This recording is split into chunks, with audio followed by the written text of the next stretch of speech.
Sometimes in the beginning, when you're trying to learn irrigation, it just seems downright intimidating. There's so many different parts to learn, and it seems like such a specialized field. This here is a plan of a city park, the Kellogg-Velasco Park. That's the irrigation plan. And you're looking at all these squiggly wiggly symbols and just getting confused. We'll switch it up here. This here is the City College irrigation plan. Look at how complicated that is. Just looking at that, my eyes start to glaze over. I'm about to fall asleep. So best to go outside to do that. Back in the olden times, and still today in some parts of the world, there's people growing crops. They don't have control over the flow of water, and they don't know how to irrigate. So in that case, then you can only count on the water coming down from the sky, from the clouds. If it's wet, no problems. Some years, if it starts drying out, though, you could have problems, and civilization could then shut down, and everybody got to go move somewhere else. Such is the importance of water to society and culture. So say your taro patch was down here by the lowlands, where it grows really nice and moist and good, but the river or the water sources upstream. So what you would do then is you just go up the hill, maybe you have some kind of a hardwood stick or a primitive hoe, a little hoe, and you just go up there, and you just boop, boop, boop, boop, until you dig a nice little channel that brings the water all the way down to your food crops, to your plants. That's a good way to do it. In some other places, people started thinking maybe we can make some kind of a pipe or some kind of an aqueduct system to bring the water from one place to the next, from a place where it's wet to a place where it's more dry. So in some chances, they chanced upon the bamboo stalk, and they're like, hey, maybe we can use that. So maybe you take a bamboo stalk,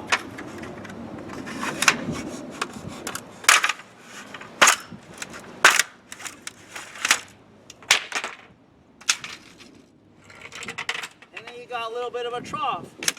You go in there, you knock out these nuggets in between.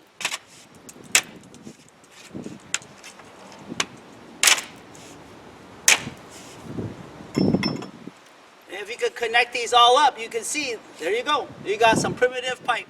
Go all the way through. Or if you had a nice odds, you could spend all day, weeks on end, and do it out of a nice piece of redwood or something that's not going to rot. And that'll last for years and years also. As we became more adept at mining and understanding the property of ores and melting the metals down, eventually we figured out how to make pipe. Some of the earliest pipe was lead pipe, because that lead is so soft as steel and it melts real easy. We figured out over time that's probably not the best thing to do. Run water through lead pipe and then go ahead and drink it. In some old places up in the mountains these days still use steel pipe. But as you know, when water runs through the steel, a lot of times the steel starts oxidating, the iron starts breaking down. Pretty soon you're looking at a pipe and it's all clogged up. So these days we do steel pipe, you cover it with a little bit of zinc, galvanize it, so it's a little bit more rust proof. The thing is with the steel pipe, if you're installing a system of irrigation or what have you, all those threads, you gotta thread them. You got to get the threading machine out and it's a specialized skill, somewhat difficult. But there you go, steel pipe. These here are a couple of humans' best inventions. It is copper pipe, brass fittings, and everything else. Stuff is long lasting, relatively inert to water passing over it. It's not going to poison us, and it's good to work with. In some cases, the joints are threaded. You just put another pipe on here and ratchet back and forth all day. In other cases with a copper pipe, as you know, you gotta solder it and everything else. And just like melt it till it go green hot.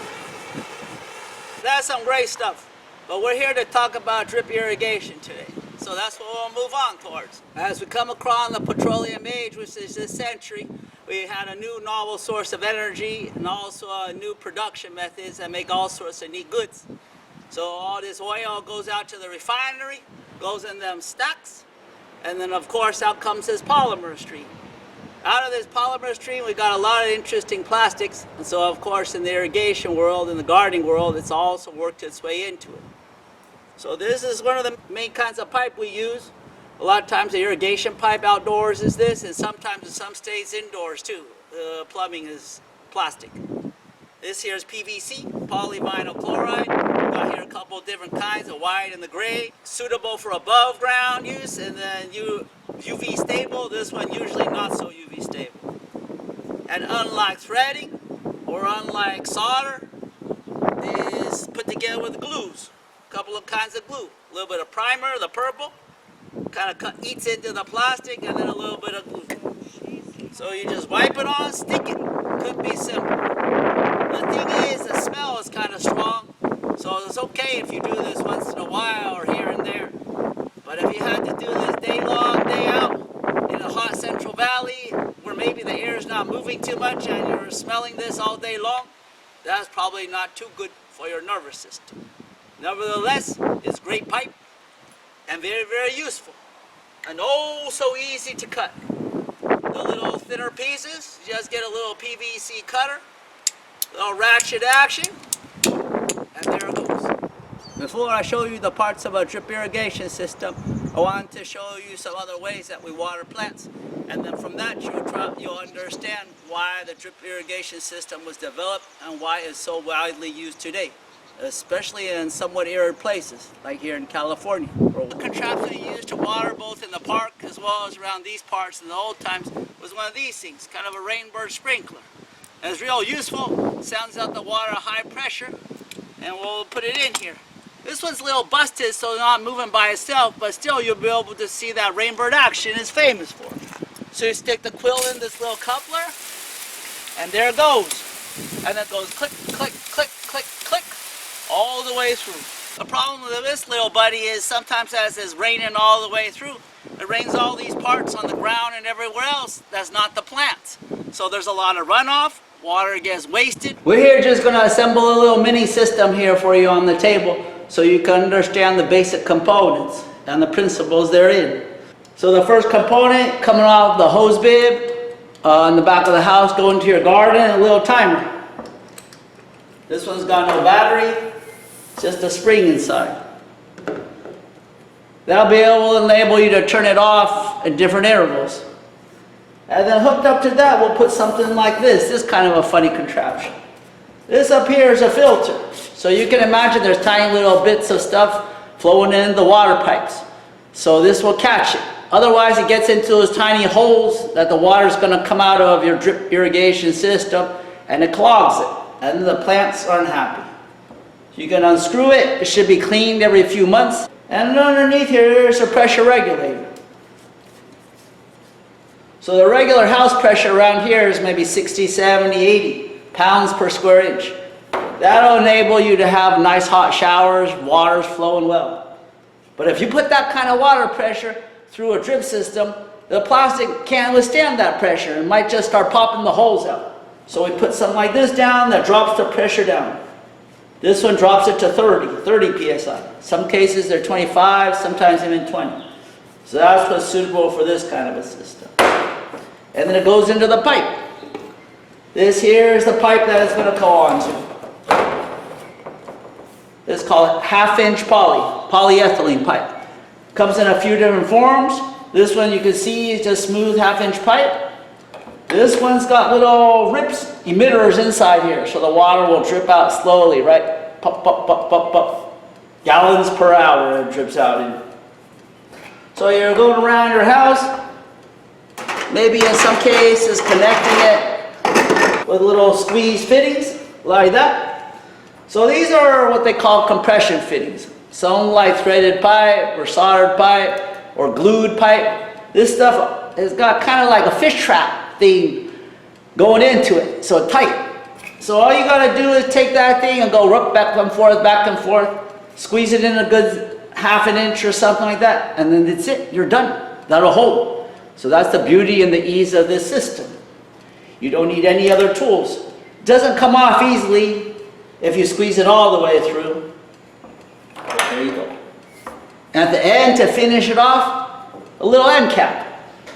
That way, in case you need to flush the whole system through, take off the cap, let the water run it all clean. In other cases, you might have some plants here, plants there, that you want to bring a little bit of tubing to. In that case, this is stuff called spaghetti. It's 1/4-inch tubing, and you can just make a little hole.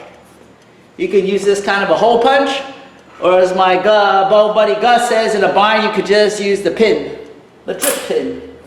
You take it to the hose, stick a little hole with it, and you got these little connectors they sell you.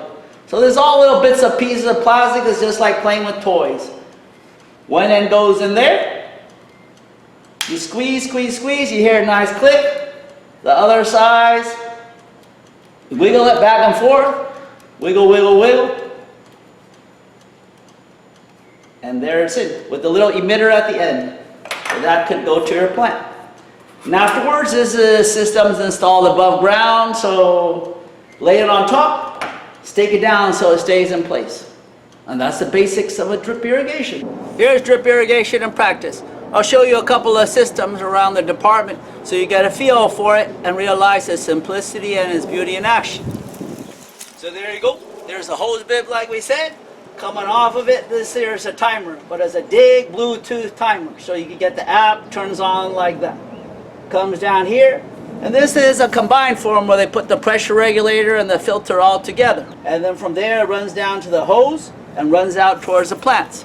So you just follow that poly pipe as it runs up and along the building towards the back and comes through here, the little connector, followed by a 1/4-inch tubing and snakes us around to a tiny little spray head that's going to water this nice fig tree. Here we are in the lath house. So again, here's the same system for watering nursery plants. You got your hose bib, you got your timer, you got a filter along with a regulator, goes down to the pipe. And then we'll watch it snake around. We'll start from the source, follow it down. Got kind of a nice T junction there. One end runs this way, comes up a little post, and you got a little spray head. And it waters all these nice roses and sages and willows and beyond. So that's the system. As a gardener doing routine things, tasks throughout the garden over time, for sure you will be working with some of this pipe, some of this drip irrigation. It's so commonplace nowadays. Mother Nature, she is going to exert her influence and her power on whatever you put. So in the case of this drip pipe, as you can see, sometimes when you lay it out on the ground, a lot of times the rats, they love to chew on it. They'll chew on it. And if they bust it loose, it starts leaking, then maybe the plants down the line, they're not going to get the water that they need. But other times the roots will grow and they'll try to grow in. They almost like smell that water. They'll go in there and they'll clog it. The roots will grow into the openings, the orifices. Or if it's planted next to a tree, over time as the tree grows, the roots swell up and then boom. It's really weak pipe, so it kinks. And as soon as it kinks, that's it. No water is flowing down the line. So if you're troubleshooting, you're like, what the heck is happening? You got to figure it out. And sometimes if you start digging, you don't know where it is because it's been buried and buried.